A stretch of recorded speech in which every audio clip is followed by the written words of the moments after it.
Et quand Dieu lui dit قُمِ اللَّيْلَ أي القيام من النوم, tiens-toi debout après t'être endormi. Il y a des gens qui disent non, non, non, pour faire qiyam, je reste debout. Là, هذا لا يسمى قياما. القيام تقوم من شيء من مكان إلى مكان أو من حالة إلى أخرى. Tu fais qiyam lorsque tu es dans une situation et tu vas dans une autre situation. Et c'est pas évident. لذلك كان الرسول صلى الله عليه وسلم يقول للذي لم يستيقظ لأجل صلاة الصبح بال الشيطان في أذنه. Celui qui n'a pas pu se réveiller à l'heure de la prière de subh, le prophète disait, Shaitan a uriné dans son oreille. C'est pas facile que de se dire, parce que finalement c'est un rythme biologique. C'est bon que de dormir. Hein. Il y en a même qui paieraient tout l'or du monde pour ne faire que ça. Et bien, tu te dis, c'est un repos. Mais quand tu te lèves pour quelque chose, c'est que tu aimes cette chose plus que tout.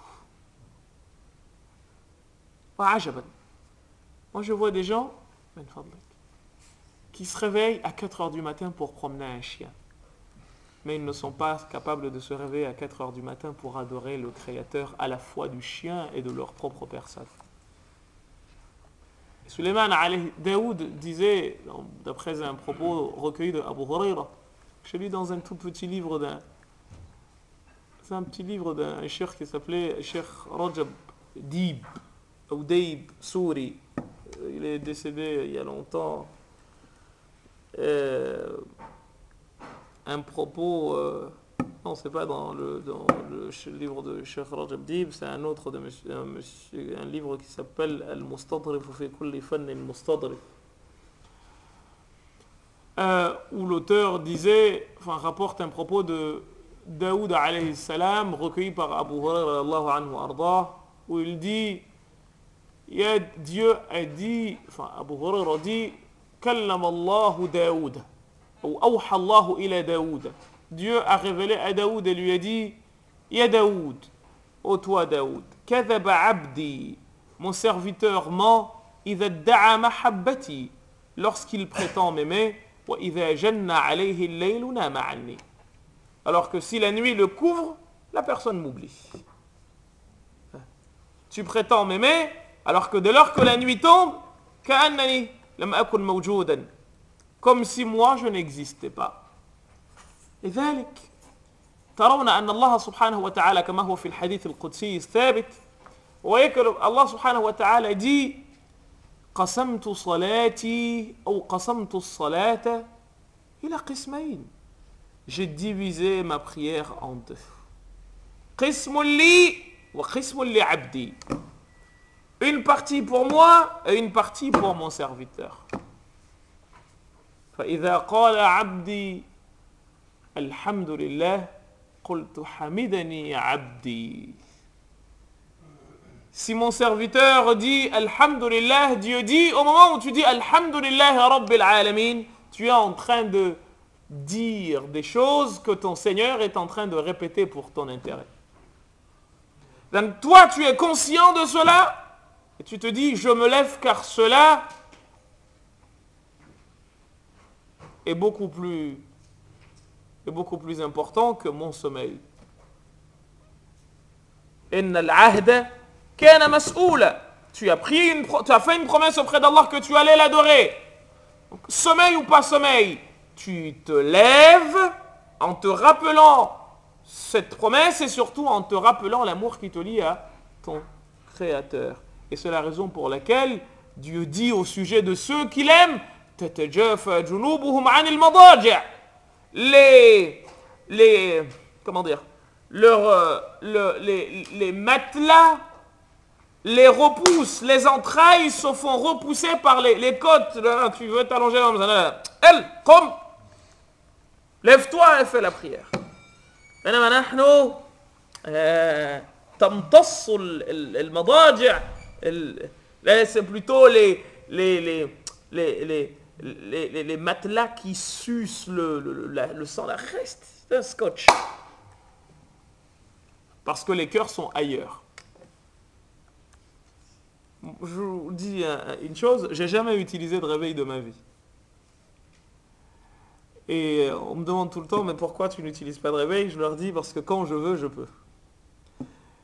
Et ça ne veut pas dire que tu ne peux pas te tromper, non. En fait, ça dépend de ce que tu as comme intérêt. Fixe-toi comme objectif. Il y a des gens qui te disent, mais la prière de subh, tu veux quoi? La prière de subh? Wallahi, si on te disait qu'il y avait 1 million d'euros dehors, qui va t'être laissé à 4 heures du matin, wallahi, tu te réveillerais naturellement. Parce que ton cœur y est tellement attaché qu'à l'heure dite, il se réveillerait. Réveil ou pas réveil. Donc c'est une question de priorité. Celui dont la priorité est Allah, à 4 heures du matin, il est debout. Sinon, nos Shibani, il y avait des réveils chez eux? Non, jamais. Jamais. Je vous ai dit que quand on faisait les cours de grammaire avec Cheikh Abou Bakr, on a fait 7 ans de cours de Nahu tous les jours à 2 heures, 3 heures du matin. Wallahi, je ne me rappelle pas une fois où on est arrivé avant Cheikh à 2 heures, 3 heures du matin. Il était toujours le premier. On le trouvait en train de faire dhikr tout seul dans la mosquée. Pas une seule fois. 7 ans. C'est pas 1 an, c'est pas vous qui êtes là depuis 2 jours. 7 ans. 7 sanawat mutataliyat bidoun inqita'. Qu'il pleuve ou qu'il vente. Il était là à 2-3 heures du matin dans sa mosquée. On allait apprendre le nahu. Et lui, il était là, il nous attendait. Sans réveil ni rien du tout. Et le plus fort, c'est que des fois on se dit, mais ils sont jamais malades. Et je vous ai dit ici que Cheikh al-Islam, Zakaria al-Ansari,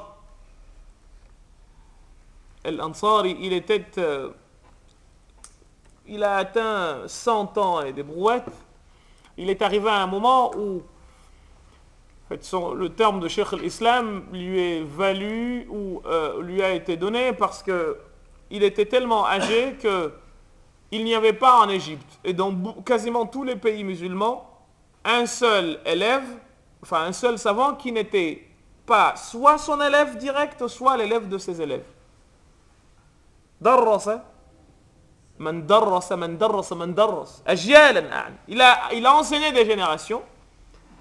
قيل أنه في آخر حياته, quand il ne pouvait plus bouger, il était handicapé. Il s'asseyait.